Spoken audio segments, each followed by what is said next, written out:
time is 7:01 and I call this meeting of the Red Oak City Council to order. Let it be known that all notices have been posted in accordance to Texas Government Code Section 551. And we do have a quorum present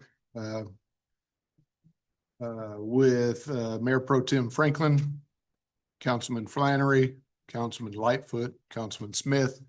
Councilman Miller is out of the state country. We have city management and department heads here, and we have a full house, which is really good to see. So we're glad everyone's here. Councilman Smith, are you able to lead us in this pledges and the invocation, please? Dear Father, we thank you for the many blessings that you have bestowed upon us as individuals and as a great community. As we have come together this evening, we pray that you bless all those participating, our family, friends, co-workers, and anybody else that's able to be here tonight or not be here tonight. Father, we would ask that you safeguard our city staff, servants, and first responders as they go about their duties to this great community. We ask that you provide us with your guidance, your wisdom, and as we conduct the business for this city. Help us in our deliberations that we might represent all members of this community fairly and make the decisions that promote the common good. All of these things in your name. Amen. Pledge allegiance to the flag, the United States of America, and to the republic for which it stands, one nation, under God, indivisible, with liberty and justice for all. Honor the Texas flag.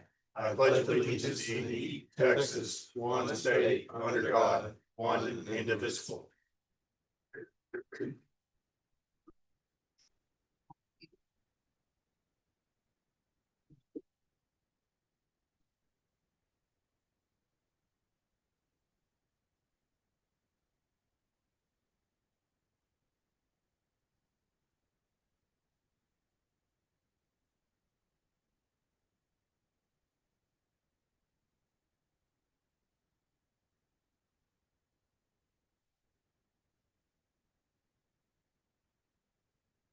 So we actually have something that's not on the agenda that we want to show a little bit of appreciation to Deputy or Assistant Mark Schroeder, Chief. If you would please come up here.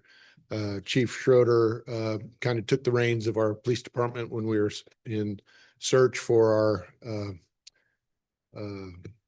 permanent chief of police, and so we'd like to say thank you from all of us and all the citizens for acting as police chief during the stint that you had here during that time frame, and just let it be known that your actions did not fall out of faith. I mean, we saw all that, so it was really good. So thank you very much. So.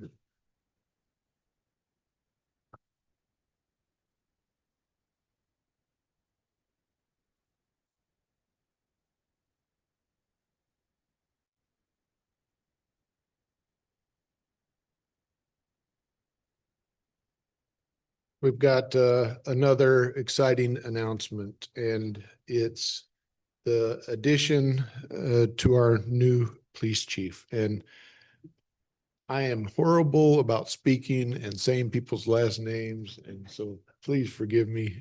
But please welcome Chief Tejerina. Close enough? Anyway, please come up here. I'd like to read this.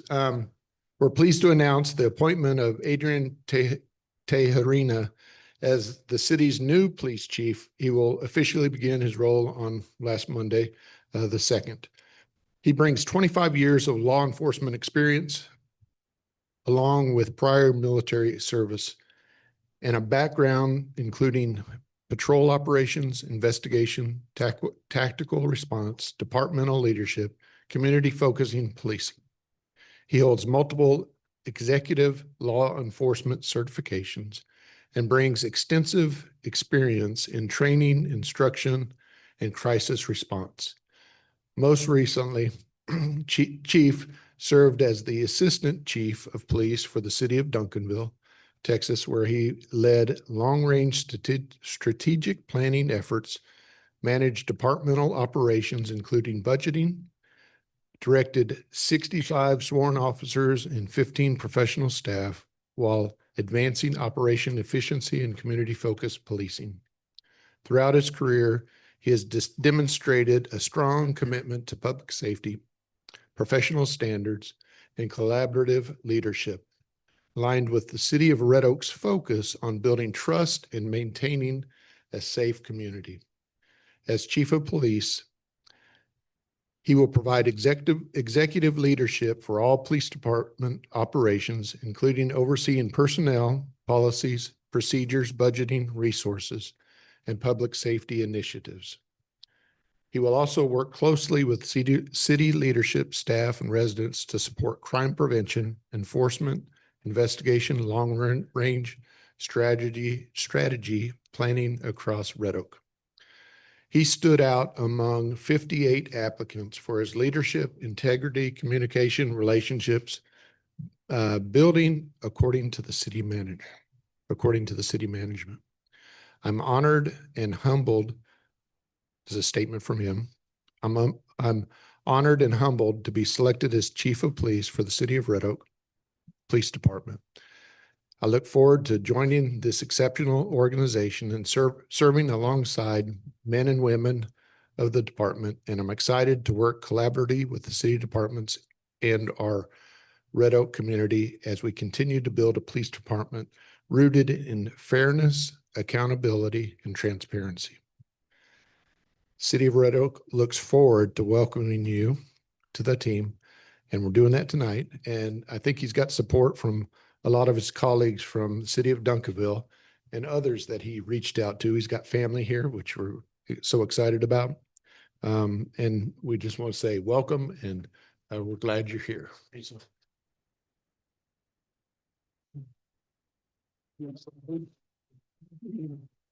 My wife, Kelly, everybody that I've worked with at Duncanville, thank y'all for being here. I'm not going to take a lot of time, and I'm not going to talk about me. We'll get to know each other. But I really want to thank Assistant Chief and really the men and women of the Red Oak Police Department. In the absence of a chief, they really did a great job holding everything together. And they've been amazing since I've been on the ground here, along with every other city department. It's just been so welcoming. So I'm happy to be in Red Oak, happy to be in Ellis County, and I look forward to getting to work. And one last thing. So he's getting ready to take his oath of office, but he also served our military. So.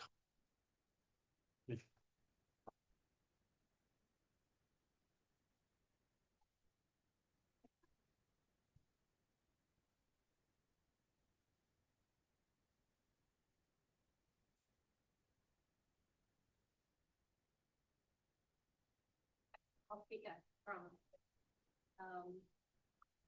you'll repeat after, raise your right hand and repeat after me. I Adrian Tiarina, do solemnly swear do solemnly swear that I will faithfully execute that I will faithfully execute the duties of the office the duties of the office of Police Chief of Police Chief of the City of Red Oak of the City of Red Oak, of the State of Texas, State of Texas, and will, to the best of my ability, and will, to the best of my ability, preserve, protect, and defend preserve, protect, and defend the Constitution and laws the Constitution and laws of the United States and of the state. of the United States and of this state, So help me God. so help me God. Congratulations.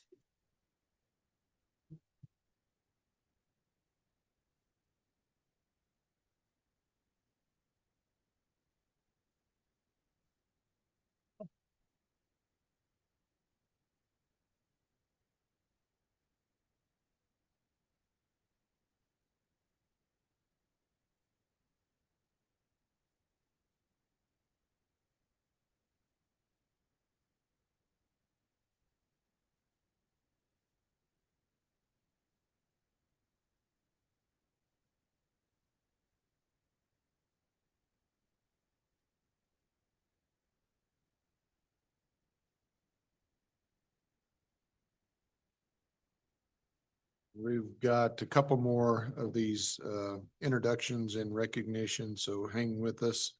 Mr. McRoberts. Thank you all for coming. Move to Red Oak. Would love to have you. Mayor, Council, as y'all know, our Assistant Director of Finance position has been vacant for about 5 months. So tonight, we're happy to introduce Sean Smith as our new Assistant Director. He's coming from Richland Hills. Prior to that, he was in Pantego. He's got almost a decade of experience in municipal government. And before that, many, many years in the auto industry. His specialty is accounting, so I'm very excited that he's here to join our team. So you'll be seeing him around. Happy to have you. Well, welcome, Mr. Smith.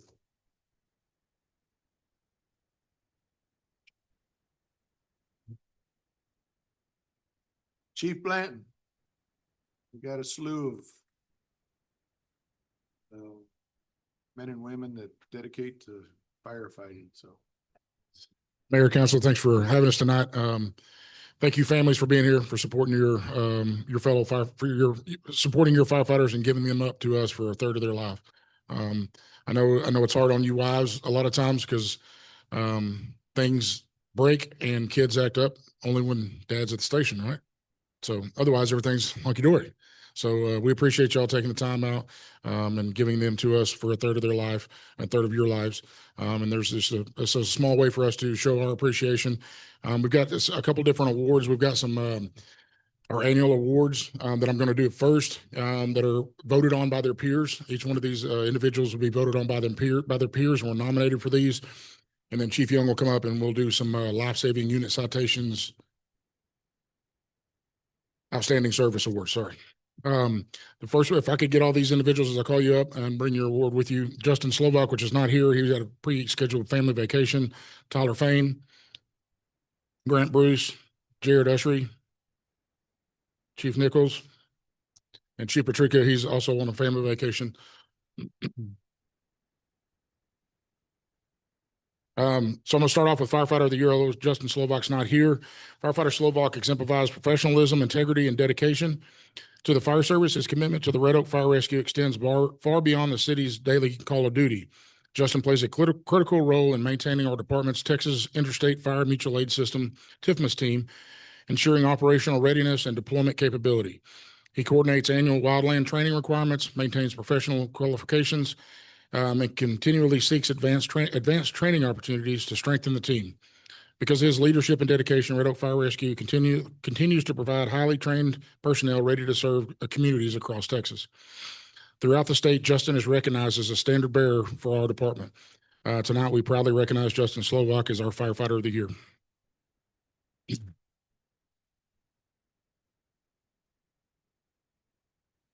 Tyler Fain, who is here, step forward. Tonight, we recognize firefighter paramedic Tyler Fain for his professionalism, composure, and clinical excellence he brings to every call for service. Tyler is known for remaining calm and focused during high-stress EMS incidents. When patients and families face uncertainty, he provides steady reassurance, clear communication, and confident leadership. His attention to detail ensures every patient receives exceptional care. Beyond patient care, Tyler contributes to the department as an active member of the apparatus committee, helping ensure our vehicles and equipment meet the highest standards. During complex rescue situations, he combines technical expertise, advanced EMS knowledge, and genuine compassion. Tonight, we proudly recognize firefighter paramedic Tyler Fain as our EMS Provider of the Year.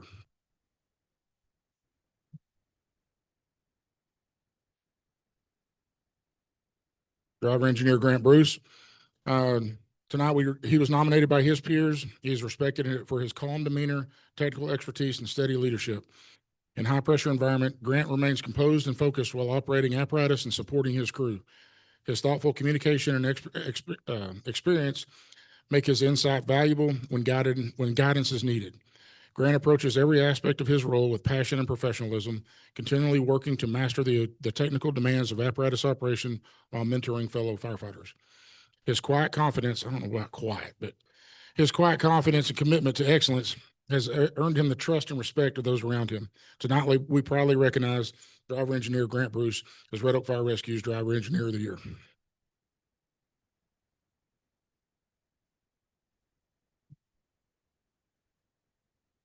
Captain Jared Ushery. Oh, how I could begin. The Fire Officer of the Year is an award presented to Captain Ushery, a leader who exemplifies service, accountability, and commitment to his crew. From the first day as captain, Jared has demonstrated a servant leadership mindset, leading with confidence, humility, and purpose. He communicates expectations clearly and fosters an environment where firefighters are motivated to perform at their best. Captain Ushery leads from the front, never asking his crew to do anything that he wouldn't do himself. His leadership promotes teamwork, pride, and shared responsibility. He is a dedicated mentor who invests in the department of his firefighters and prepares them for future success. Tonight we proudly honor Captain Jared Ushery for Fire Officer of the Year.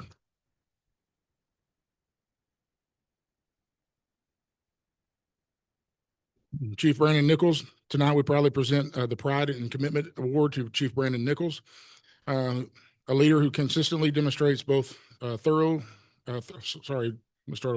leader who consistently demonstrates both through his service to his department. Chief Nichols oversees the department's training and health and safety programs, ensuring personnel are well prepared, well trained, and protected while performing their duties. He sets a high standard for professionalism and encourages those around him to grow both personally and professionally. Leading by example, he actively participates in training and maintains his readiness expected of every firefighter. His leadership and command presence also recognized and trusted by neighboring agencies during mutual aid responses. Tonight, we proudly honor Battalion Chief Brandon Nichols with the Pride and Commitment Award.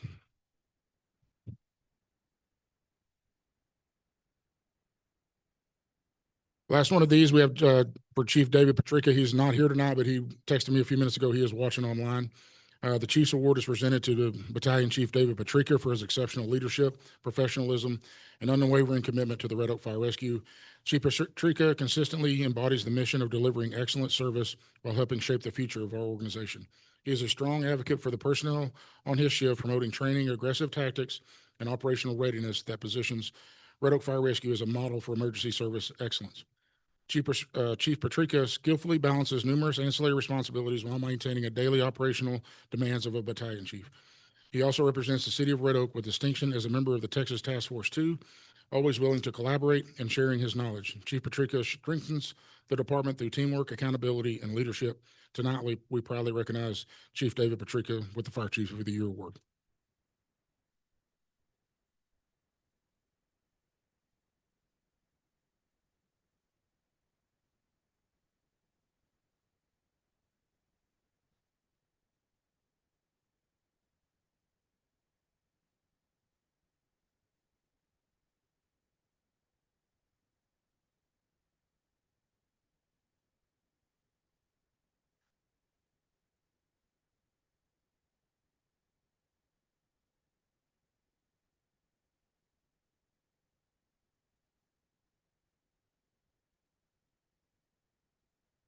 All right, so we have two calls for service that several people wrote up that we're gonna recognize several members for both of these, and we'll go in order of how old the calls for service were. So if I can have Captain Horn, driver engineer Sutton Jones, firefighter Fain, and firefighter Lane Dotson.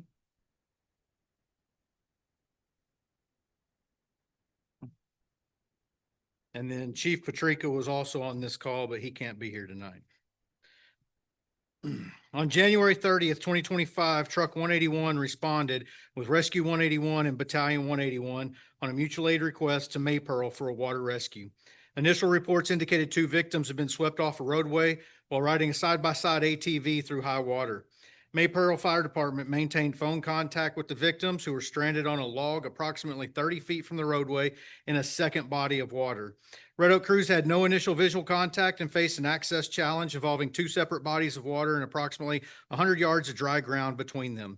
Crews elected to deploy an inflatable rescue raft. Personnel carried the raft through the first body of water and across dry ground toward the victims. Upon reaching a point where visual contact was established, crews conducted a current assessment and determined that controlled downstream lowering of the raft was feasible. 4 Red Oak members entered the water onto the submerged roadway. Firefighter Fain boarded the raft while 3 upstream personnel managed the tether line while in moving water themselves. Firefighter Fain was lowered downstream to the victims, fitted each victim with a life jacket, and assisted them individually onto the raft. Upstream personnel then hand retrieved the raft back to the roadway against the current. After securing the rope and stabilizing the raft, crews moved the victims across the dry section and assisted them through the remaining body of water. Patient care was transferred to EMS and everything was picked up and returned to service without injury or any incident because of the professional actions of these men. The actions of the personnel involved in this incident reflect exceptional skill, courage, and commitment to the core values of Red Oak Fire Rescue, and the following awards are presented in recognition of the actions taken by these employees. The Life Saving Award for Captain Horn, Driver Engineer Sutton Jones, Firefighter Fain, and Firefighter Lane Dodson, as well as a unit citation for Chief David Patrica, Captain Losshorn, Driver Engineer Sutton Jones, Firefighter Tyler Fain, and Firefighter Lane Dodson.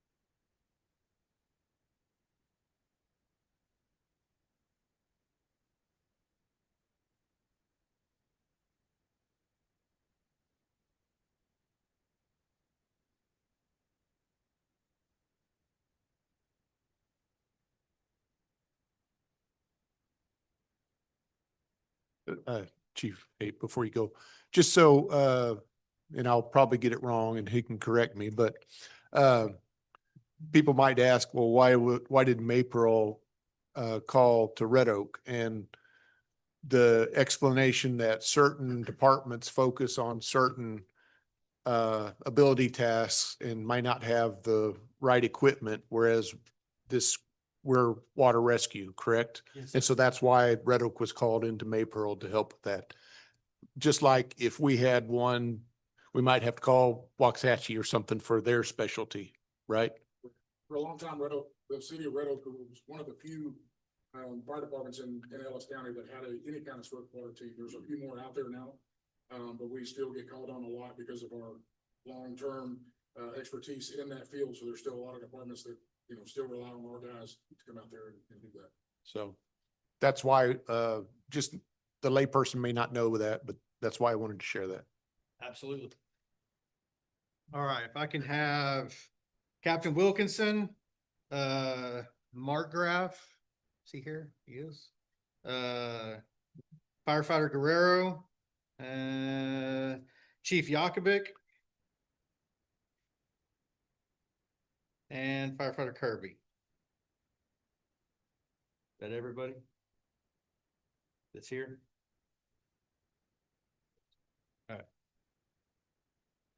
All right. On the evening of September 13th, 2025, all Red Oak Fire units, along with mutual aid companies, were dispatched to a reported structure fire. While en route, dispatch advised responding crews that a resident was still inside the structure and unable to evacuate due to heavy smoke conditions. Upon arrival, Engine 182, staffed by Captain Wilkinson, Driver Engineer Reardan, and Firefighter Slovak, initiated fire ground operations. Captain Wilkinson conducted a 360-degree assessment of the structure, while Driver Engineer Reardan and Firefighter Slovak began exterior fire attack on the delta side of the structure. Shortly thereafter, Battalion 181 with Chief Yakovic arrived on scene and assigned Engine 182 to conduct a primary search for the trapped victim.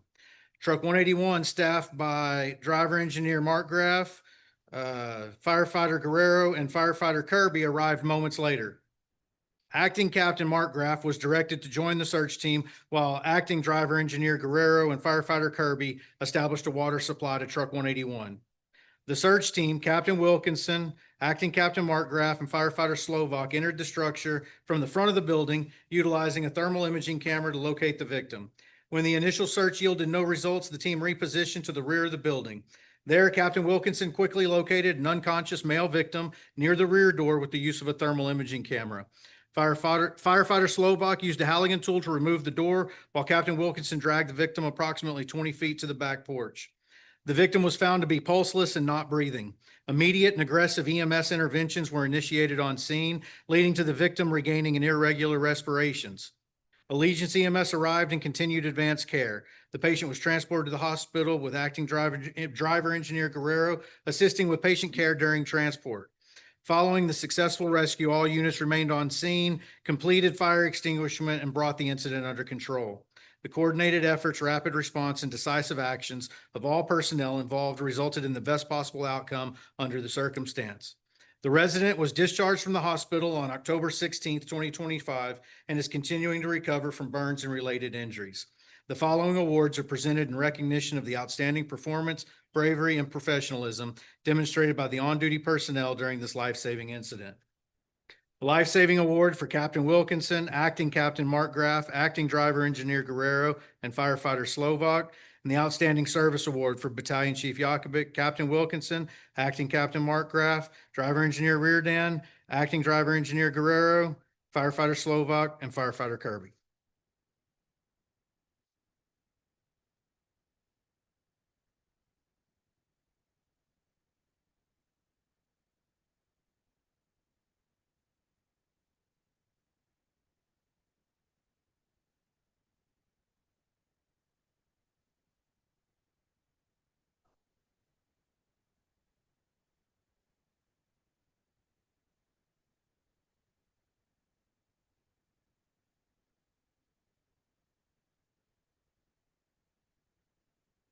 Thank you all very much for keeping our county safe, our citizens. So thank y'all. Family, we're glad you're here to kind of help support them too, because anyway, we thank you very much.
As they're filtering out. So now's the time for public comments.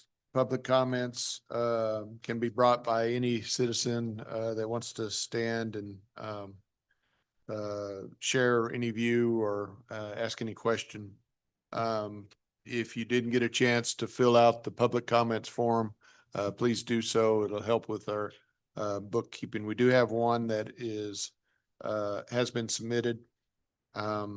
Please just realize if it's not on the agenda, we can't speak to it. We ask that you limit your speech to about 3 minutes. I'll give you a little bit of leeway, but not a lot. And we can either direct city staff or whichever department needs to kind of help handle this to be able to meet with you afterwards. So we have one, and it's from Tracy Heath. So Mr. Heath, if you would come up, state your address, and once you start talking, then the timer will kind of count down. So please feel free to address us, sir. Thank you. Okay. My name is Tracy Heath. I live at 209 Wisteria Way here in Red Oak. Good evening, Mayor and City Council. I serve as the president of the Harmony Subdivision HOA here in Red Oak. I first want to take a moment to thank the City of Red Oak and the Red Oak Fire Department for partnering with our community to host an upcoming movie night in the park this Friday evening. Our neighborhood park and green space are heavily used by families, children, and residents throughout the year, and events like this help bring the community together in a positive way. We truly appreciate the city's willingness to support events that encourage family engagement and strengthen the relationship between the city and its neighborhoods. I also wanted to briefly mention an ongoing matter involving our HOA and the city regarding water and sewer billing at our neighborhood pool facilities. Over the past couple of years, our HOA board worked with our property management team to review historical billing for 3 meters located in our pool area. After conducting a detailed review of approximately 10 years of billing records, we identified what appears to be a significant billing discrepancy related to how sewer charges were applied to certain meters. We brought this information forward to the city through our legal counsel and provided supporting documentation and analysis. We appreciate the city acknowledging that there was an oversight and for the steps that have already been taken to address part of this issue. However, there are still outstanding items that remain unresolved, and communication on this matter has slowed considerably in recent months. Our hope is simply to continue working collaboratively with the city toward a fair and complete resolution. Harmony residents value our relationship with the city of Red Oak, and we believe that this matter can be resolved through continued communication and cooperation. Thank you again for your time this evening, and we appreciate your support of our community.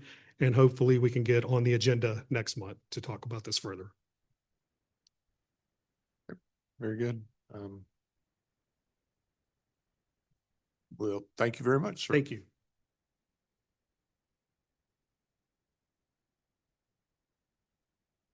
Was there anyone else that wished to speak in open forum, public comment?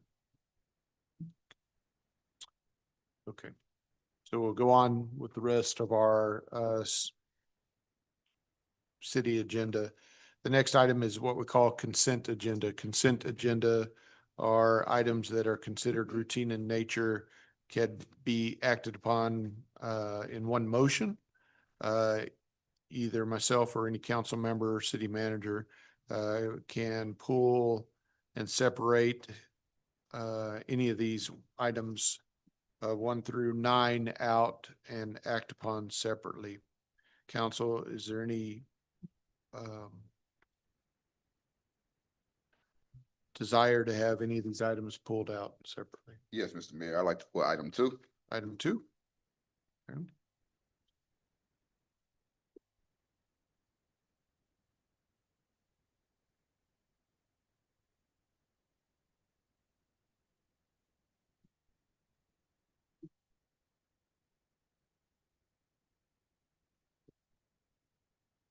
Was there any other item that needed to be pulled out separately? Okay. Hearing none, I will entertain a motion to approve items 1, 3, 4, 5, 6, 7, 8, 9. So moved. Second. Okay, that was Lightfoot. And Franklin. Those in favor? Franklin, aye. Planner, aye. Lightfoot, aye. Smith, aye. That's 4-0 to pass. Item 2 was asked to be considered separately by Mayor Pro Tem Franklin. Councilman, you have questions about this? Yes, may I just have a refresher from staff on the 186,000? Was this an installment payment or what? Could you just bring me up to speed? No, sir. This is for the architectural services that were approved as part of the budget to continue renovations on this facility here. So if you'll recall, we have bond funds that are available for renovation of the gym facility, the community room, Building B back here, and then the continuing of some of the outside improvements of the facility. Okay, so continuation, not necessarily, we didn't pay. No, sir. Okay. This Gotcha. is new work that was approved in the current budget. All right, thank you. Yes, sir. Good, sir. Yes, sir. Thank you, Mr. Mayor. Entertain the motion to adopt or approve item 2. So moved. Franklin. Flannery. Those in favor? Franklin, aye. Planner, aye. Lightfoot, aye. Smith, aye. That's 4-0. Item 10 is conduct a public hearing and consider adoption of resolution of the City Council, City of Red Oak, Texas, granting a 92.25 foot variance from the 300 foot minimum separation distance requirement from a school property owned by Red Oak ISD for the sale of mixed beverages and food and beverage certificate for on-premise consumption for the property generally located to the west of South Central Boulevard, State Highway 342, and to the south of the Main Street connector in the city of Red Oak, Texas, as authorized by section 4.06.005H of the Code of Ordinance of the city of Red Oak and providing an effective date. Mr. Fuller. So this would be simply transferring, for lack of a better explanation, when we did the original waiver for Fuzzy's Tacos, it was with a different owner's name and a different business name. So now that that one is gone, and I don't believe that the barbecue place even had alcohol sales. So Tipsy Crab has moved in now and they are requesting the alcohol. So we have to go back through and do another waiver since it is a new business with a new business owner.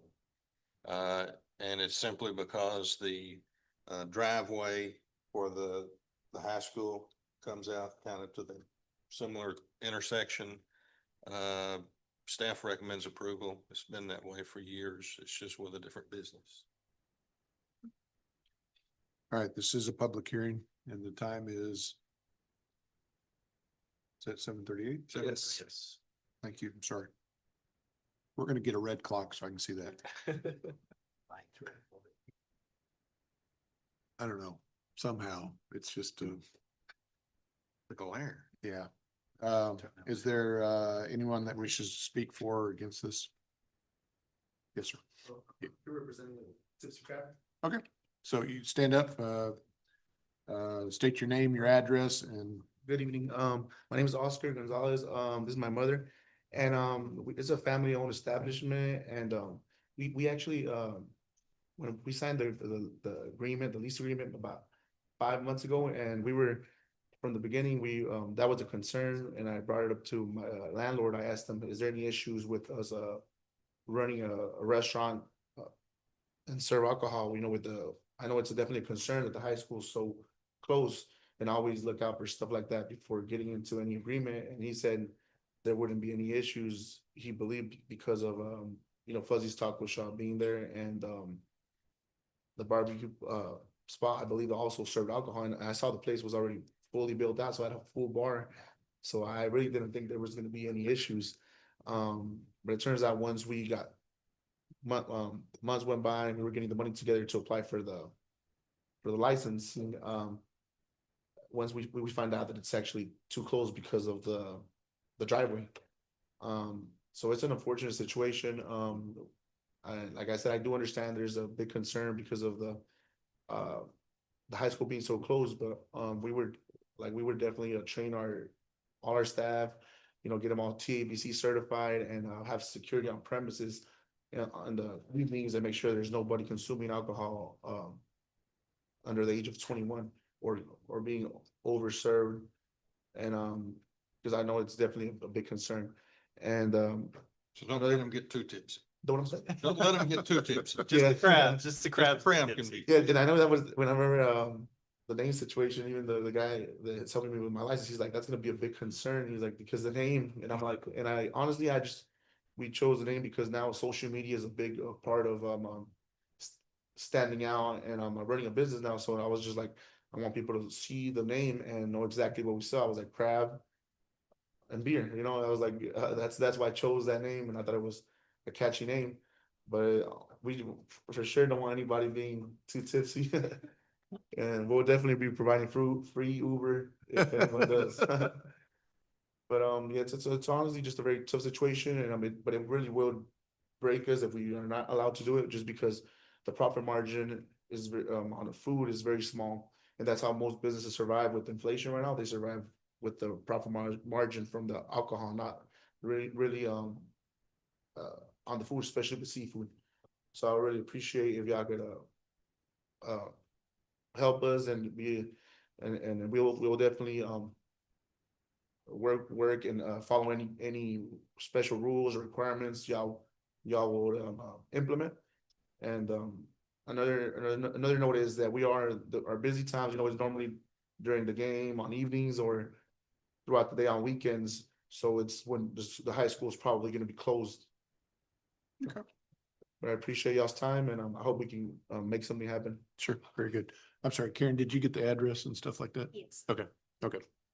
Thank y'all very much. Thank you. Mr. Oscar, is that a menu? Yes. May I? Oh, it's okay. Right. Was there anybody else that needed to speak on this item? So the time is 7:42. Thank you. 7:42 and can I have a vote to close this? So moved. Second. Okay, that's Franklin and Lightfoot. Those in favor? Franklin, I. Minor eye. Lightfoot eye. Smith, aye. That's 4-0. So, just the background information in case other council members, this was something that we had set up, and when I was on school board back then, we knew that was going to be a kind of an issue, and the school district in itself was very supportive of it as long as they followed the regulations and stuff. And then, of course, we are the ones that give that variance.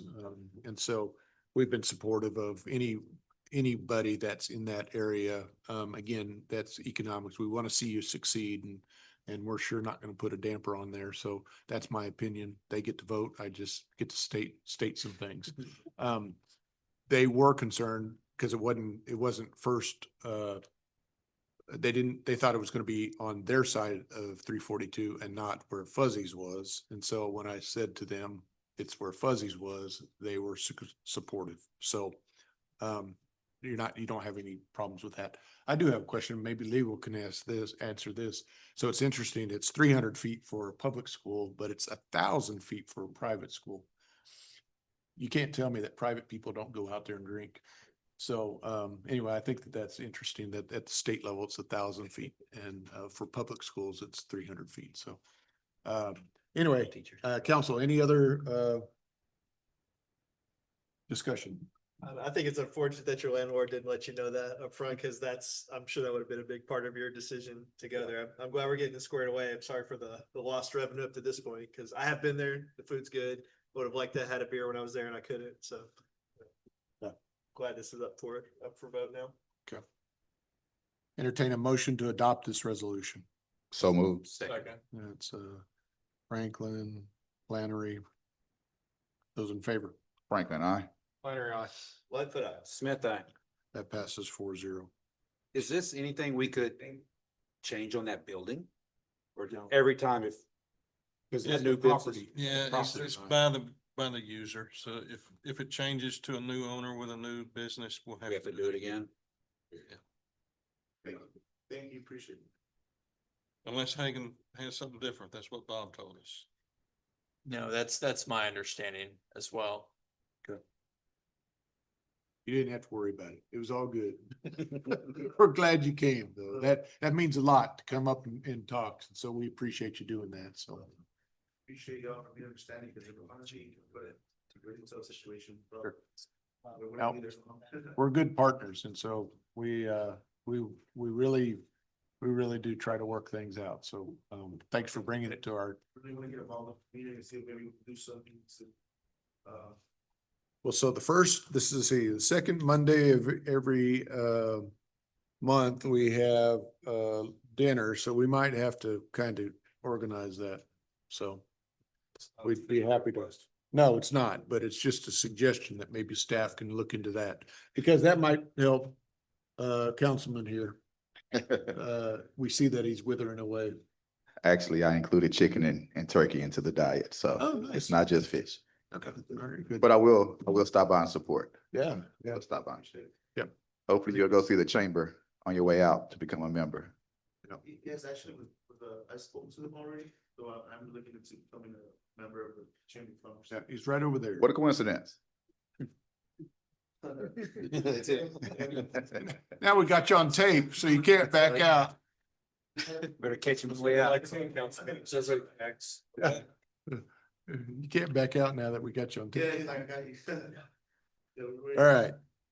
Roderick, what you got? Let's see, we got another one, number 11. So this is gonna be a public hearing and consider a zoning change from PD Plan Development 38 revised 4 to PD Plan Development 38 revised 5 for expansion gym and addition of a building CTE for the public school, Red Oak High School, on the property address as 220 South State Highway 342. Property identification number 179902 in Ellis County District, Ellis Appraisal District, City of Red Oak, Ellis County, Texas. Case ZC 2601. Roderick, please, what you got? Yes, sir. Thank you, Mayor. Good afternoon, council. So just as you mentioned, this is in addition to the school building. They're doing a few things here. They're going to be constructing a CTE building. So the Career Technologies and Education Centers building. So they're going to be constructing that here. That's that building. The gym, that building will be about 75,000 square feet. They're also constructing a 17,000 square foot gym addition, and they'll also be doing this parking lot here. There is some addition to a parking lot that's going to be along this side of the school building. They're going to be replacing a lot of the parking that they're going to be removing when they're doing the CTE building. So all in total, they'll be adding about 450 or 426 parking spaces to the site. So they're removing some, but they're adding a total of 426 parking spaces throughout the entirety of this. So it'll be covering the parking spaces for the building and everything on site. So if we look at the site in general, so that CTE building will be going here, and then that gym addition will be going on this side of the building. Okay, of the current school building. So we drop down on the ground, turn around. So down a little bit. So right here, that courtyard. So it'll be in front of that courtyard here is where the CTE building will go. And then the gym will be over on this side. So we don't really get a good shot from the ground to see where that gym will go. But if we look at our plans for that, we can kind of get a good look at where that will go. Then the parking will be kind of behind those residences.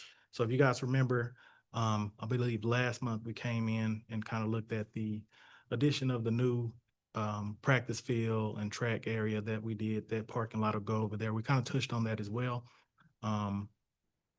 as far as that parking lot, and they'll be sharing that with the TSTC building, a portion of that parking, just a little bit. I think just over 100 spaces that they'll have kind of chained off or screened off from them. And then they'll have the rest for their students. That's for the Red Oak ISD or the Red Oak High School. Right now, I think it's measured at about 375 feet from that parking space to their property line here.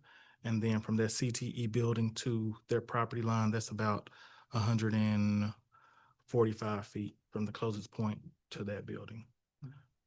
So gym building, here's a little closer look to that gym building, or inside of that gym building on the kind of the west side of the school building. Our parking lot area, then our CTE building, kind of zoom in on it a little bit. You get a better look of the school with the elevations, in which we'll get to those in just a second. So zoom in on that.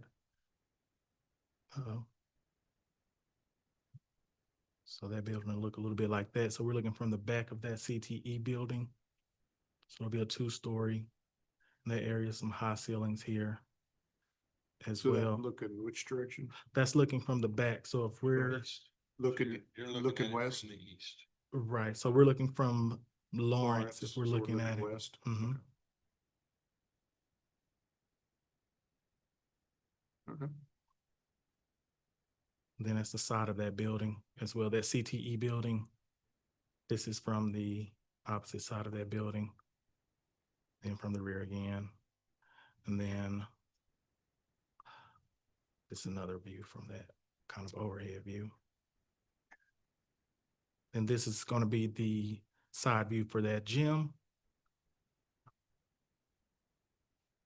Then kind of the back of that gym. Yep. And then just overview of So that. they're adding one more driveway in off of Lawrence. From which side, say that again, I'm sorry. Coming off of Lawrence, they're adding one more driveway. I think they're gonna be adding that actually with the other construction area. So not with this in particular, they won't be adding any additional drives. It'll be with the previous. Go back to the whatever view you have to look. Right now, there's only one, right? Oh, yes, I'm sorry. So that- Yes, that's yes, the with this existing one. one. Mhm. They may modify it a little bit, but the one to the left down there at the bottom, that's gonna be a new one added, correct? Here. Yes. Yes. Okay. And then the next one down's TSTC. I'm sorry. Yeah. Correct? Yes. Okay. All right. All right. And that is all with this. There will be adding some landscaping with this site as well to go with the parking around that area as well. Sure. And that is all with this, and I'll stand for any additional questions you guys may have. So this is a public hearing and we'll open the time at 7:53.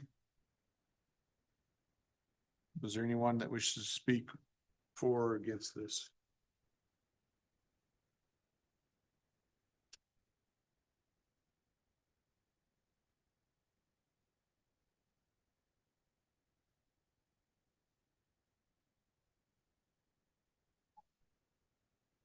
Yeah, just as long as you project your name and address from the mic, it'd be great. Pamela Everett Taylor, 213 Sandy Way. Okay, I was just trying to figure out how all of it, is that in the back where they built, because I'm in a neighborhood right across from where Sandy Way, yes, right, I think. To the it's- south. Yeah, so that's behind, I'm just trying to figure out where this exactly, what is it, Sandy Way? There's a Sandy Way right here. That's Sandy Way, yeah, that's what I'm just trying to figure out, thank you. So that is the parking lot. Okay. The building will be over here. So it's further to the east and north of you. Yeah, so Sandy Way is here. Oh, okay, so it's back Parking here, lot, the building will be here, and then the gym addition will be back. and then the gym will be over there where the Mhm. other gym is, okay, I was just trying to figure out what the location, I didn't know exactly what the location was. Okay, and this already set in stone, it's a done deal? Oh, yeah, Well- still in the planning process. So We are going to vote on the development plan for that. It's for the city council. It's past planning and zoning commission. And ISD has did their portion on as far as sign. So city council about to. Thank you. So we can kind of explain a little bit more here in just a second. And thanks for speaking on that. So the time is 55. I'll entertain a motion to close this. So moved. That's Second. Smith. Franklin. Those in favor? Franklin, I. Lightfoot, aye. Smith, aye. That passes 4-0.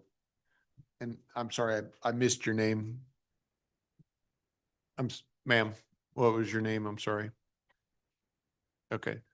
Ms. Everett Taylor.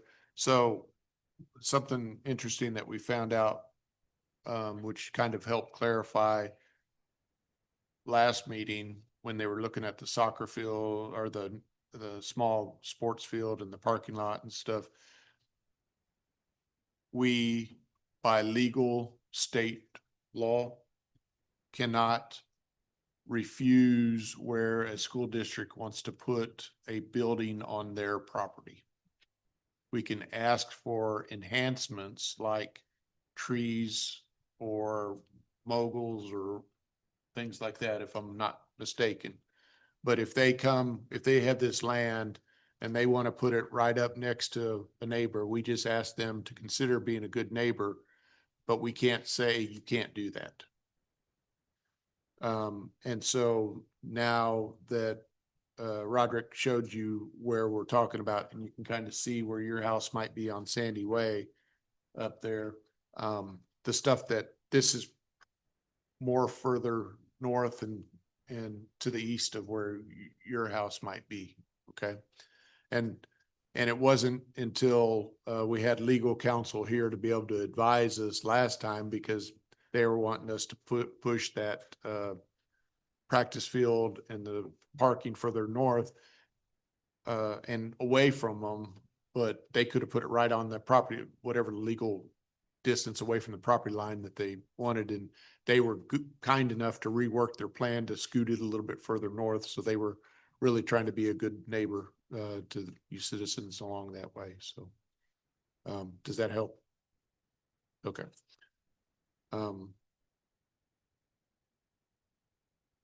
Council, is there any other questions? No questions. My question is more on North Lawrence and what staff is looking for as far as, is there any concerns about the increase in traffic? Should we put up more signs, or how would we manage that as a city? So I believe, and correct me if I'm wrong, where that entrance is going in is not in the city. It's county. Yeah, I don't know the exact dimensions from Yeah. I the city believe up we- to the county line, but it's also kids that are already being bussed over somewhere else. So they're just gonna walk over to the building instead of being bussed over to the other technology center, Yeah, correct? Roderick, can you zoom out and show where the existing CTE facilities are at, where they're having to go to now? So right now, no, just show the whole thing. Got Show the high school and that. Pull it down. Oh, gotcha. I'm See right where that So face is? they're having a bus from the high school all the way down to where that little purple symbol is down here. Yeah. Back and forth during the day. Understand that. So it's gonna be basically, they're staying on site, so you're gonna have less traffic, actually. Because those kids are still coming to school. It's just, now they're not having to get in the bus and go across. With the new parking lot, they're not projecting an increase in. No, because actually the building is going where the existing parking lot is. That's the only reason that they're building a new parking. So that's the answer. Thank you. So that's an interesting point. So you're saying part of that ISD property is not in the city limits of Red Oak? The street. Because Lawrence Road. that's So that's Lawrence controlled by Road the county. is controlled by the county. We own up to about the north end of there where Sandra Way is. Uh-huh. And then it becomes county up to whatever that is, Crestview and whatever that other road is up there. Meadow Lane. Meadow Lane. So there's a gap in there that is actually controlled by Ellis County. So would they ever deny that entrance? No. They're not organized? I mean. Okay. I happy to have someone working on that street other than them. Yeah. Okay. Excellent. Was there any other questions, council? No Okay. question. Entertain a motion to approve. Approve the zoning change. As presented. So moved. Second. Okay, that was Smith and Franklin. Those in favor? Franklin, aye. Minor eye. Life and I. Smith, aye. That's 4-0. Item 12, conduct a public hearing and consider approval of ordinance granting a zoning change from Plan Development 107 Revised 5 to Plan Development 107 Revised 6.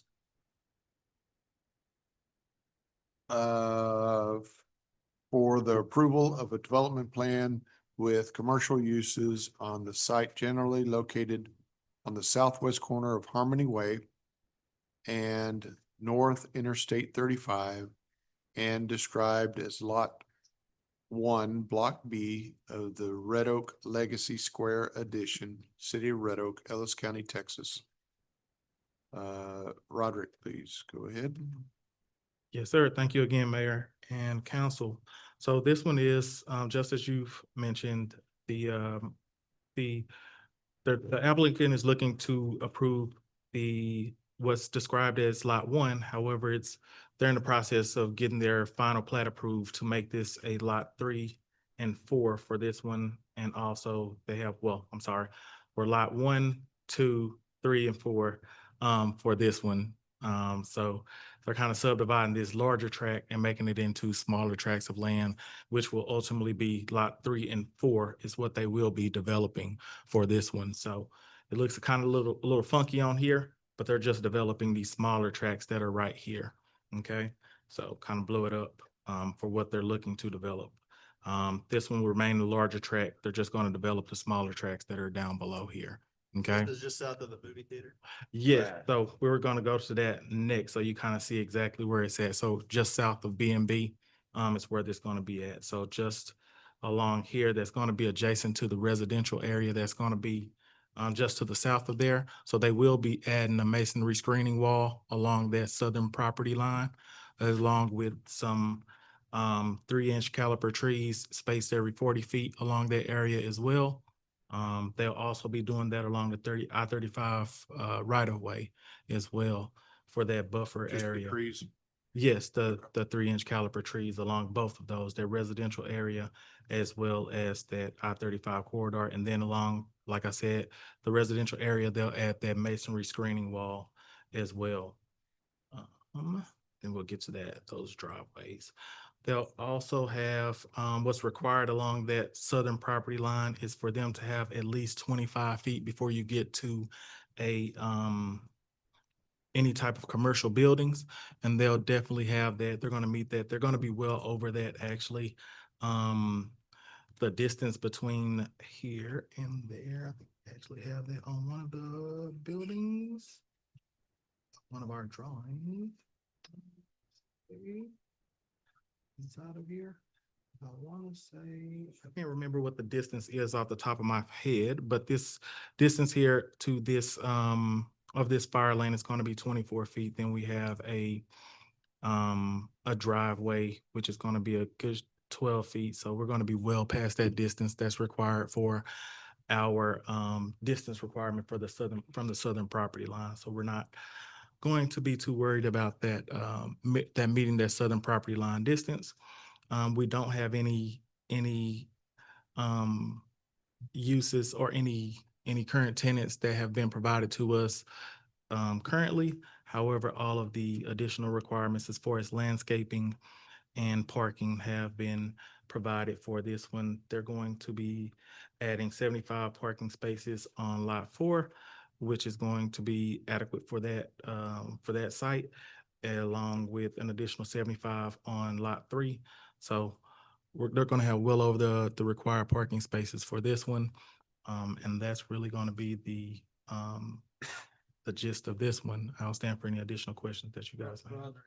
Just to verify, does this conform with the original plan that they brought in originally when they did the whole movie theater and the apartments and everything else? This was part of that original. Yes, this does go with that original plan. They just modified it and left off a couple of space or a particular lot that they were looking to develop on. It's just they left off that one particular lot, which would be Lot 1R. But this follows that same development pattern and plan. Yes, we're going to go down that one as well. So we do have elevations for that we'll take a look at.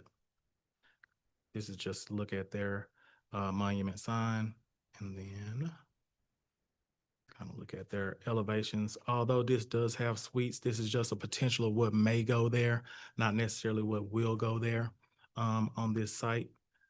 So we're looking at uses restaurant, retail, and office type of uses to go on this site. So again, So it's just one-sided entrance. from the frontage, you're talking about, or will there be double-sided entrances?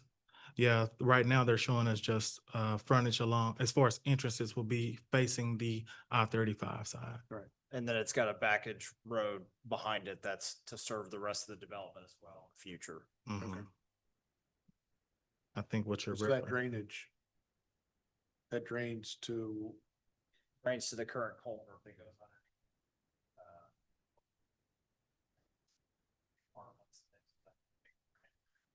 so that was what was slated for their. Yeah, the whole flood. thing, behind the apartments to the west there is a massive detention pond that's designed. Higher development so that we don't have ponds on each little site. So it's a development pond or a regional pond. So is that what those little bitty hashed squares are? Those are the drainage areas that enter? That you can kind of see at the top left of the site in the blue. On the first page? Or which page? Go back. Are Go you- back. Okay. Right there. So the top of the blue, that little hatch thing, and then down there, and then down at the bottom. So those are the underground culverts that then traverse the whole water. Go back to your They're on the original site site plan. plan. Go- Yeah. Right there, back up, This one? go down, back. Yeah, that. Right there, that hatch thing.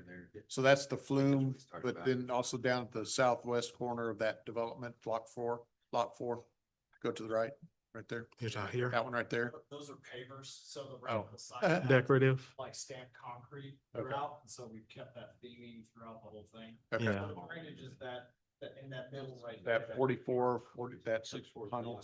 So that will continue on as a pipe when the rest of it gets developed. So right now it's just surface drainage to that area. Right, they don't want to put it on the pipe without knowing where they need to put the next set of buildings. Okay, and so with, that's a lot of concrete. Right. And how do we make sure that it doesn't flood the little church right to the south of it? Just goes the other direction. The church, yeah, so it goes through the middle of the site, so everything's draining away from the church through the middle of the site to Overlook Drive. Okay. And the culvert was sized to take the developed As flows. a full the- concrete. Yeah, the full concrete build out. Okay. Right. I thought those were like drainage holes. They look like drainage holes to me. That's Yeah, great. you have the Proposed Um, 20-inch pipe. aerial pulled up. Yeah. I go to that aerial, you can kind of see it. Zoom in on Harmony Way. Yeah, you see those on Harmony. Those are, Beautiful. it's stamped pavement. Looks beautiful. You can zoom out a little bit and see that regional detention pond over there. to the Yeah. west. Yeah, it's all back in there. So you can see they kind of, we basically built a dam right there is how it ended up. And we're utilizing it too with our fire. Correct. Yes, the whole site was, well, actually, the fire department drains into the pond across the street, which then drains into the regional pond. So it's detained in that pond across the street and then released into the regional pond. Okay. Is that all you need to share with us right now? That is it, unless you guys have any additional questions. Sure. Is there a way, since this is on I-35 frontage, is there a way to limit the amount of office space versus retail and restaurant? In other words, to say, okay, 80% of the facility needs to be utilized for retail and restaurant for sales tax production. And 20% of it can be utilized for business or office or something that's not gonna generate that same stuff. On this site in particular? On those two. But generally speaking, on anything along the interstate, talking about a multi-tenant building. I am happy to make that motion. Yeah, I think the one thing that we have to consider is we only have a limited space along I-35 to be able to utilize that for sales tax production. Mhm. And I don't think we can, and 80% might not be the right number. That's just a number I threw out. Maybe it's 70-30 or whatever, but I think we need to be able to ensure that we have the ability to bring sales tax revenue in. While at the same time, I know it's tough for a developer to put in an entire multi-tenant building and not be able to fill it with at least some office space. So, Who was the developer? Victron. Okay. so the short answer to that is yes, we are able to create mechanisms and add to our zoning that would allow us to make those type of requirements along any of our zoning. As far as with this zoning in particular, it will be more difficult since they already are within a PD. They already have the original zoning. So this is just Right. development. Yeah, so it will be more difficult for us to impose that on them. As far as any of our straight zoning or anything like that, we would be able to potentially do that. We would need to, So as the property north of the movie theater develops, we can include that in the plan development ordinance. exactly, or we could modify our zoning requirements to set those requirements. We could set overlays, we can do, it's a plethora of things that we could do to modify our zoning ordinance to include those requirements. Mr. Palmer, since this is a proposal for a zoning change, Yes. and I don't know if this is a question for legal, but could we implement that for consideration? And again, it may not be 80%, but could we implement that as a part of this request for a zoning change? At least the discussion. And since we're amending it for the development plan, can we amend the overlying ordinance that created zoning district? There's likely a way, but not not as we currently have it right here. So if we take no action, we can do it again?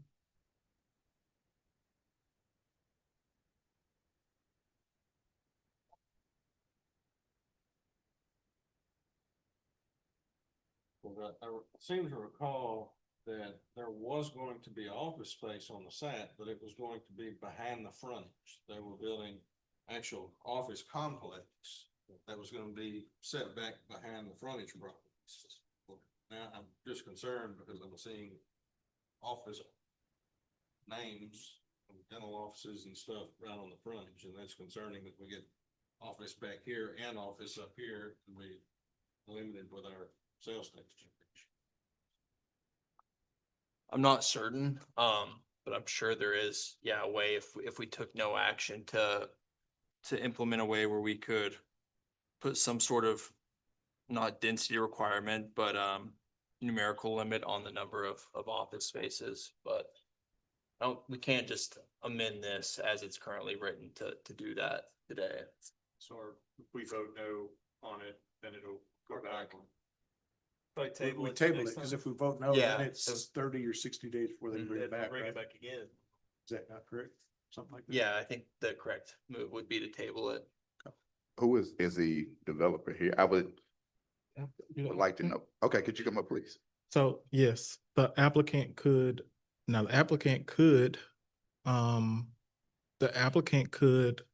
request to meet those requirements now, and you can make action on that at So this time.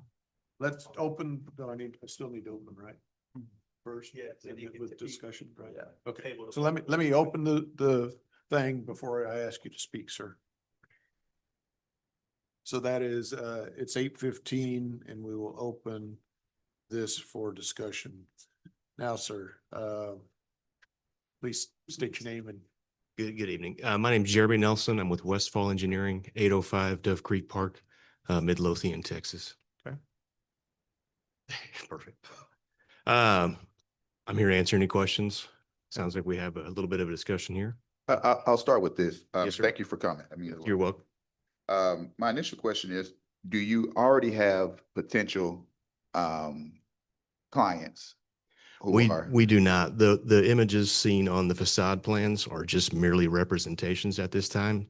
Obviously, restaurant uses are more favorable for the developer. They're more lucrative.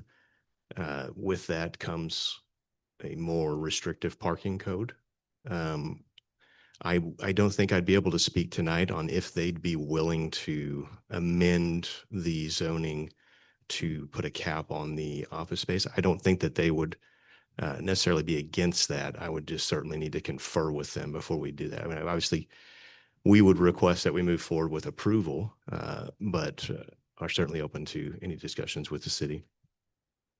Secondly, should we table this item, how does this hurt you coming for council today? Does this alter your timeline? Does this put you in a It bad does, position? yeah. I mean, we had come forward with this, I believe, I can't remember the exact date, but in the last several months, we had a restaurant end user on the, what would have been, I think, lot 1, right off of Harmony Way and 35 that backed out of this. So we revised that plan at their behest and came back here to move forward with what Victron would like to do today to get moving on this property.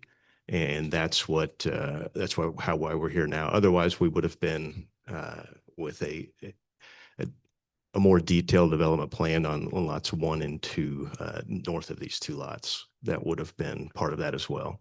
Okay, I want to be sensitive to that, but I feel we have to get this one right. Because of the limited space on 35. So I don't know. And if it wasn't that they had an actual office complex plan, you know, behind that, if you go back to the original site plan, Which do we have?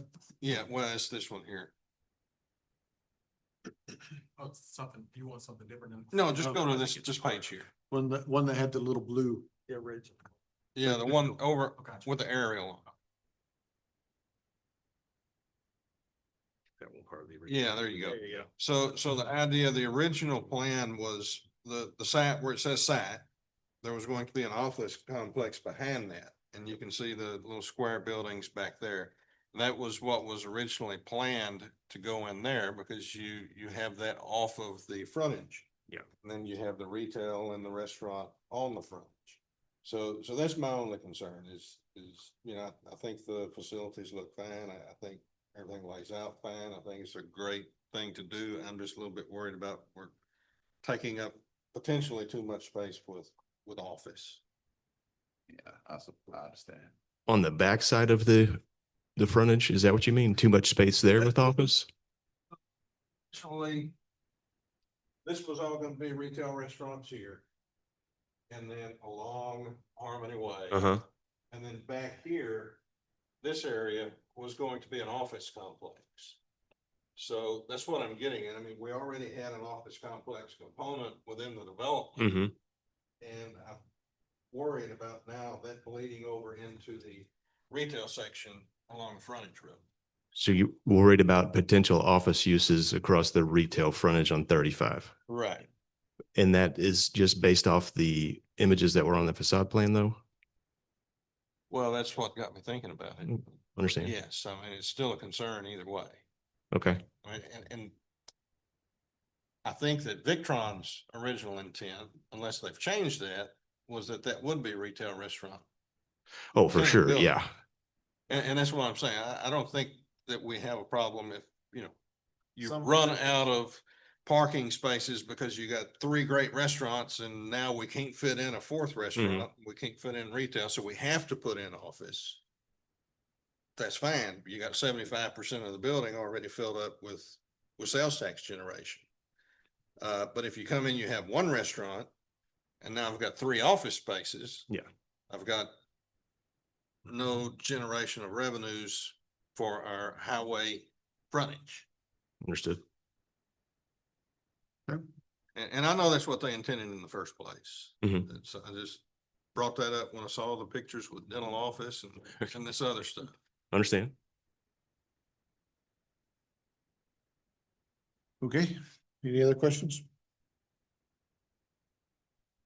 So I need to. I too I think it needs to be tabled and we need to be either rewrite it such that it has a limitation on the amount of that because. So how would we go about doing this? My understanding currently, and I'll confer with Mr. Hager, of course, is that it would need to be an amendment to the plan development ordinance itself. Okay. So I think the move now, instead of voting no, would be to move to table it. Is it no without prejudice or is it a simple no? Just table it. Yeah, it's be a motion to table it. Okay. We can't give them anything today, though. I just want to be sure. There's nothing we could, like, something with conditional language that we could add the percentages in, provide an amendment or. My understanding from his speech was that he would not want to agree to. Right, agree to the percentages restriction, today. yeah. Well, he doesn't have the authority. Yeah, I don't have the authority to do that. I would, what is the timeline on a full PD amendment? Is there a way to come back next month? Sure. After we've had those discussions and say, we agree, we would, request to agree to whatever that percentage is and not have to go through all of that nonsense. Well, so you initially said you had a tenant, but you don't have a tenant. Were you talking about number one up at the top? No, I'm just saying agreeing to a mix of retail restaurant versus office. Tenant up on the corner, Okay. not in these. You don't Yeah, yes, necessarily exactly. Yeah. know of an. Yeah, yes, sir. Okay, so if by chance it wasn't shared with you and there was potential that we had to do it, could we do it at a special meeting? Always have to have time to post and so forth. So what is that, what's that look like? We got one coming up on the 30th. I believe we would have to take it through P and Z too. Yeah. They'd have to go back through P and Z. Okay, And- so can they get on P and Z's thing? So you have a couple of different things that you could potentially do. You can table it. They can discuss uses. He can discuss uses with his, with his additional clients. They can agree to do what you guys are requesting, and we can bring it back to council. As it currently is as it's currently designed. If we do a PD amendment, then it would certainly have to go back through P and Z and then come back to council. So wait, just, I want to be sure I'm clear. So the quickest path to you getting what you want, or the builder getting what they want, would be tabling it and then working on it over the next 30 days without having to go back through P and Z and the amendment process, right? That's the No. quickest. That's a quick, well, If they- it'll be the if same they time agree. We'll timeline. still have to go back through. Yeah, it'll, Okay, even if they agree to any proposed changes. it would, the timeline would still remain the same. Got it. It'd still be next month at the earliest, but that is, we could do it. Yeah, quickly. but so the one thing that I'm gonna ask. And maybe we table it until after. Executive session. And give you guys time to go, if you don't already know off the top of your head. Did the original ordinance and or site plan label it that way? Already did that.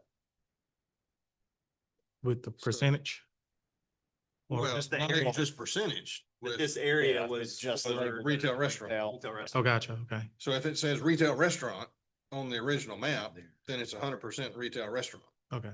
Yeah, it's already done then. Right. That's a good point. So Which we can go back and take a look at that. and then we could, if it says that way, then we just go ahead and approve it as is. Yeah. And we don't have to worry about, well, they just put a stupid sign on the building that wasn't correct. Does that. Office space from there. That's theirs. I can go, well. What they're saying is they'll move, we'll have to go back and take a look at it inside the office. And then what they'll end up doing is they will go after they go into executive session, we can provide them with that information. They'll either approve it. But they're putting it on hold right now. And then they'll vote on it and either they're gonna table it and then we'll Yeah. provide you with the information. Cause if it's that way, I'd rather go ahead and get it approved tonight and let you go ahead and start building. I haven't closed it yet. So it's either gonna be executive sessions tonight. So either they're not gonna approve it or they're going to approve it. So we're either gonna, after executive session, if it comes back and it says, this area is retail restaurants, then we approve it. Mhm. Because it has to be retail restaurants. If it doesn't say, then we need to table it and come back for the next meeting.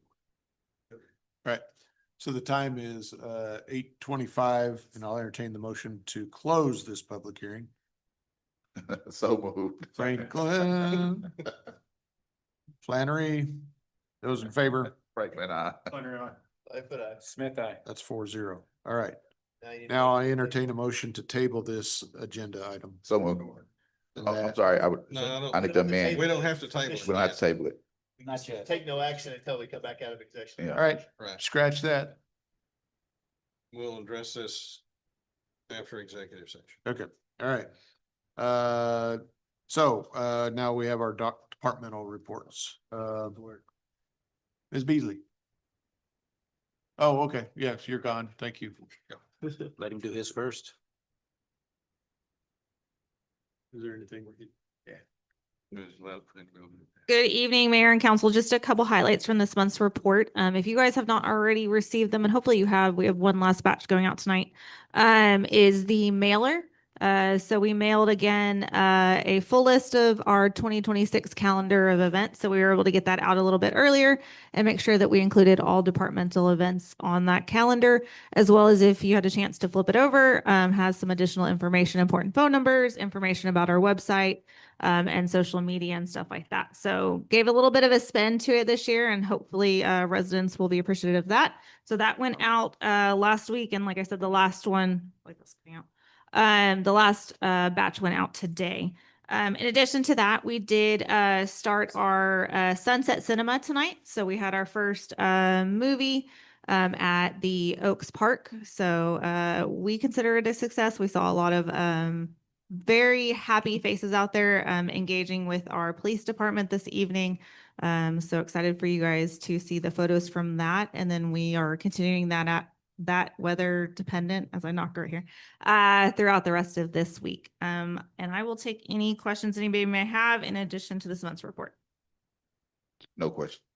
Thank you, ma'am. Thank you. Mr. McRoberts.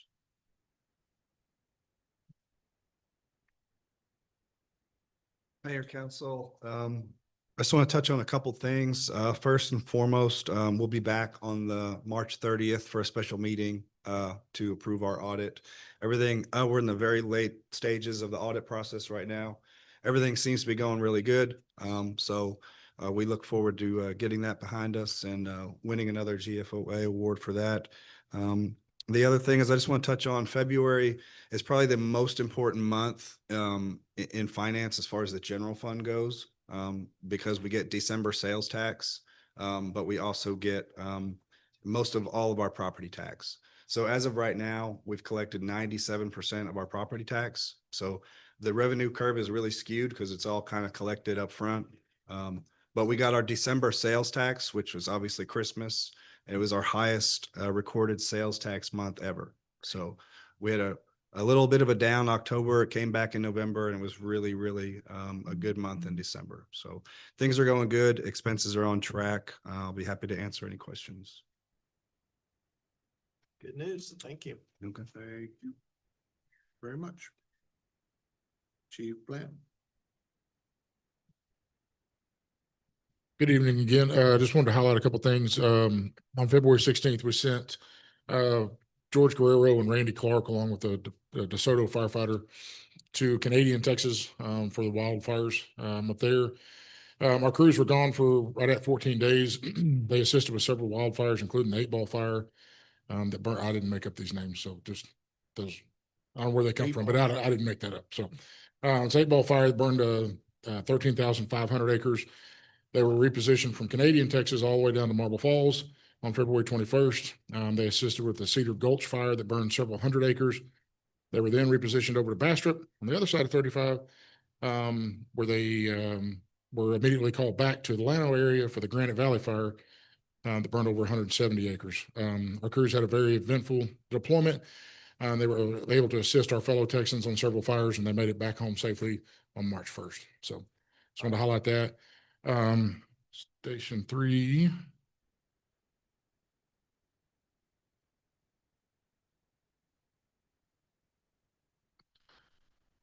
Some updates on Station 3.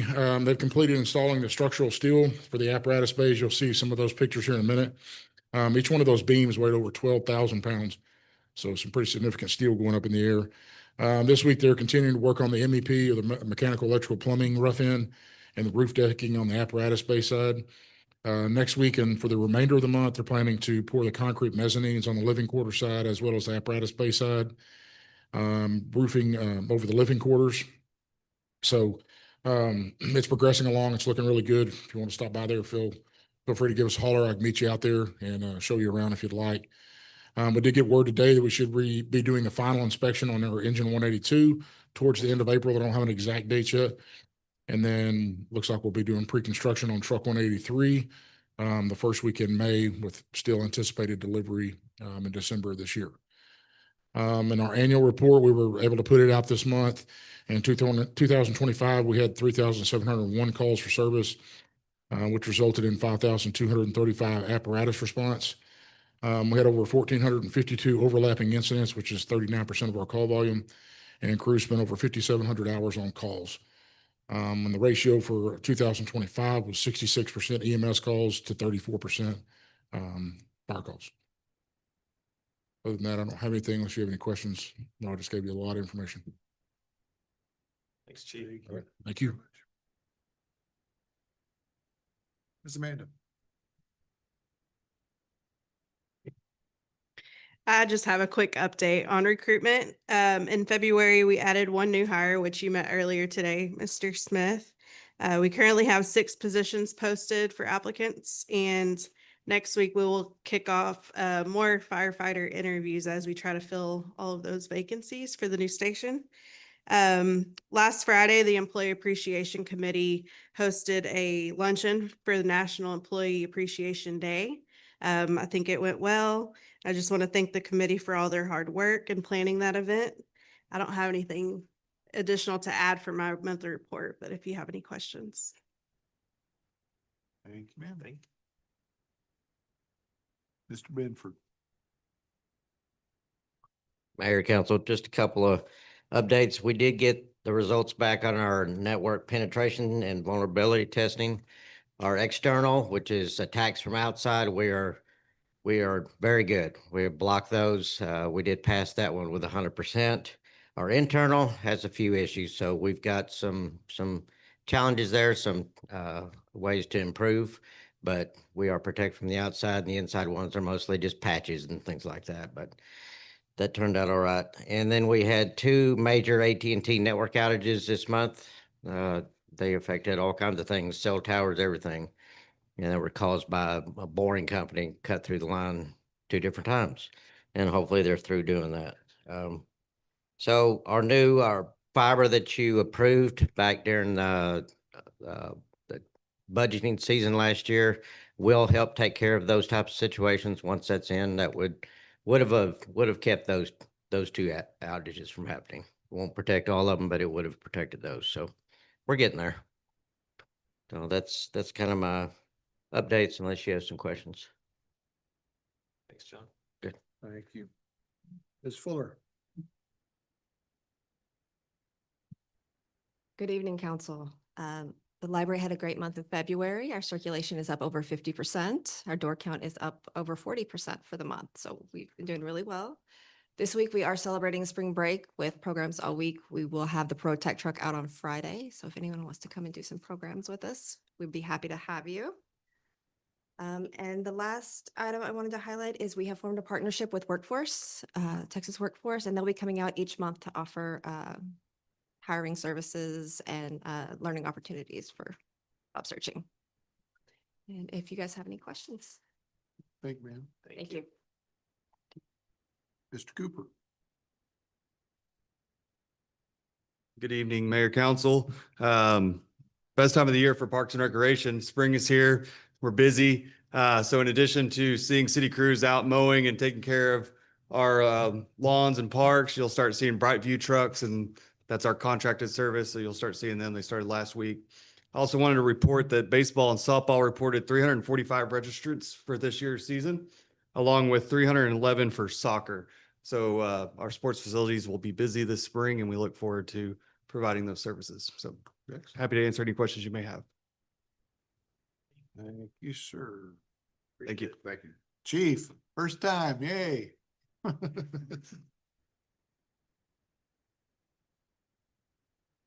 Good evening, Mayor and Council. Just a couple of things I want to update you on. we received the final items we needed for our department issued firearms. So our firearms armory people are putting those things together for eventual qualification and issue to the officers. Update on our fleet. We have 3 administrative vehicles currently being built. Hopefully it will be done and delivered at the end of this month. And there are 6 patrol vehicles waiting on radar heads and a couple other supplies that are back ordered. Hopefully to have those in the next couple of months. And there was 1 conditional job offer extended to a lateral applicant. So she got a conditional offer and will proceed with the rest of the hiring process. I've only been here a week, but I'm happy to entertain any questions y'all might have. I do have a question, Chief. Congratulations again. I knew, oh, Todd stepped out. I knew we had some vacancies. Are those now being filled or what's the status on those? Yes, sir. Prior to Chief Tiarena coming in, we'd asked actually the police department. We knew that we were getting close to making a selection and a hire, so we asked them to pause on hiring so that he could be a part of the of hirings moving forward. So he actually had that chief's interview this morning. Oh, okay. So yes, sir, we're well on our way. Recruitment hasn't stopped. It's just that we haven't extended any offers in the interim period. Okay, thank you. Yes, sir. Thanks, Chief. Thank you, Chief. Welcome.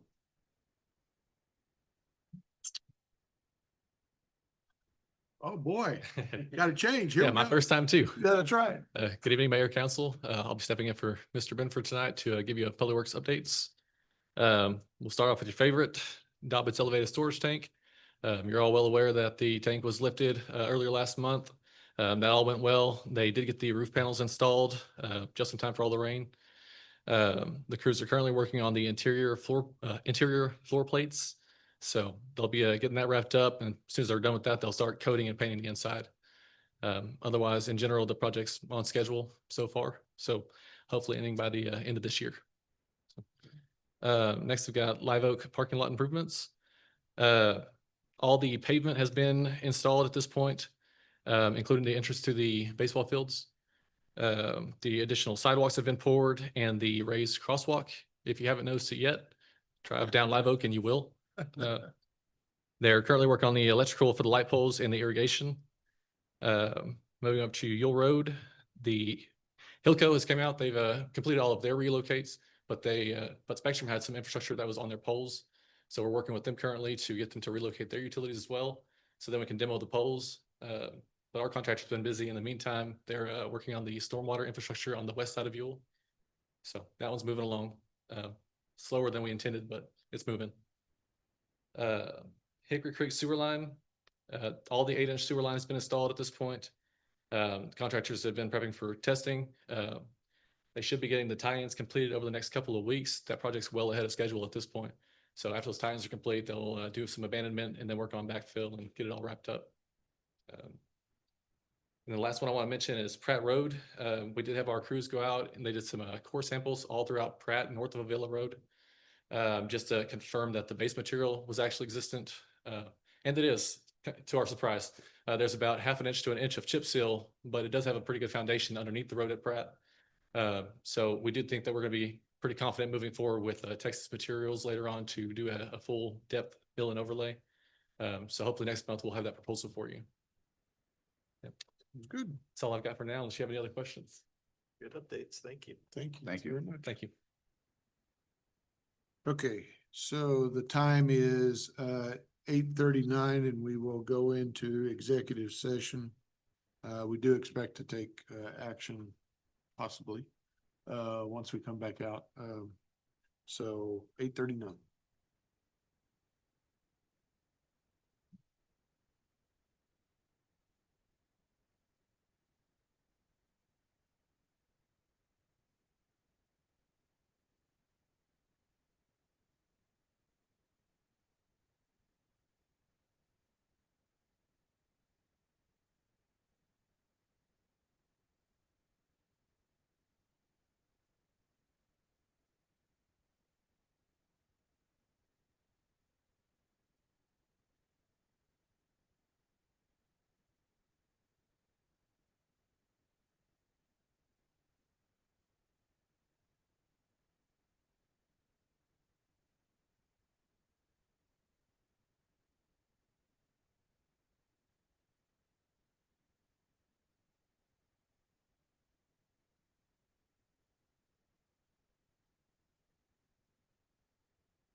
Thank you, Greg.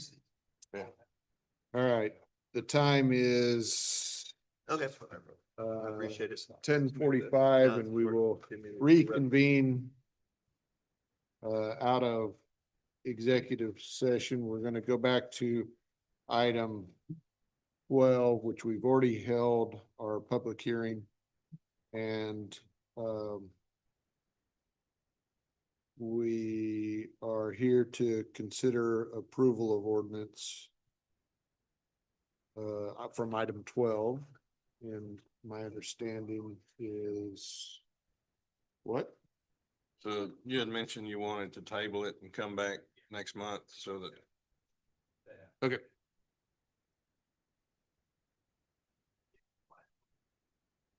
Okay. So entertain that motion to table item 12. So move. Second. That's Franklin and Flannery. Yep, you. Those in favor? Franklin, I. I'm sorry, any other aye. discussion? You good? No Y'all discussion. good? Everybody good? Okay. Get the table. We did close the Yes, we public did. hearing, didn't we? We did. Okay. All right, Flannery, aye. Lightfoot, Smith, I. that's 4-0, so it's tabled. Thank you very much. Thank you. All right, was there any other action coming out of executive session that was? Yeah, we had one more. So we did the city manager evaluation and we have a motion coming out of that. Okay, you have So- one written or? Yeah, I have it. Okay. I have it here, yeah. Good. So I'll make a motion to amend the city manager's employment agreement by extending the term for an additional year and also increasing the current base salary by 3%. Also to instruct the city attorney to draft the amendment and authorize the mayor to sign that. Second. All right, all right, so that motion, we'll give that to you, Karen. Yes. By Councilman Lightfoot, second by Councilman Smith. Further discussion? No discussion. No discussion. Okay, entertain that motion to approve that recommendation and motion. I think we just need to vote, right? Yes, yep, yeah, we already seconded. Franklin, I. I'm sorry, Flannery, aye. Lightfoot, aye. Smith, I. the way I worded that was not very good, so. I got you. Okay. I got you. Helping each It's the other. 11 o'clock talk. I get it. Oh, it's the 10:48 and it's 10:48 and let's go. Oh, was there any other? Keep your There notepad. wasn't anything else that we needed to do, bro. No. Okay, all right. It's I wasn't gonna tear it. entertain that motion. to So go home. moved. Yep. Yeah, Councilman we're Franklin good. and Flannery, and we're Yeah. going home Franklin, I. Flannery, aye. 4-0. Lightfoot, aye. All right. 10:49.